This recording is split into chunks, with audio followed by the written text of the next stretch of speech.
بصوا يا جماعه، تفطر التوك يعني، هو احنا هنخير له فطار النهارده تفطر التوك.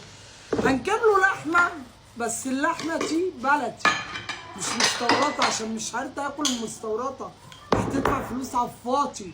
وهنجيب له بقى ايه، بطاطس عشان نطبخ له طبعا مسلوقه، ومعاه كسر يا جماعه. حرفيا ده احلى فطار للكلب.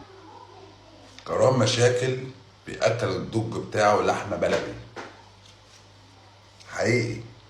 الله يرحم، الله يرحم، كان باكل ايس كريم بالعيش، جايب دج وبياكلوا لحمه بلدي. عشان قلت لكم، عشان تشوف نجاح البلد دي لازم تعيشها اح، عشان تشوف نجاحها لازم تعيشها اح. بس انا عاوز لك كلمه يا اخويا كروان، لاحظ ان في ناس غلابه كتير يعني وبيغمسوا العيش حاف. فانت راعي ربنا، بدل ما تاكل الكلب لحمه كيلو اللحمه البلدي دي تاخده تدي لحد غلبان.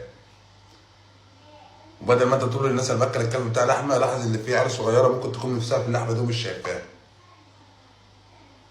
وانت العيب مش عليك يا ولد، وربنا العيب عليك، العيب على الزمن اللي احنا فيه.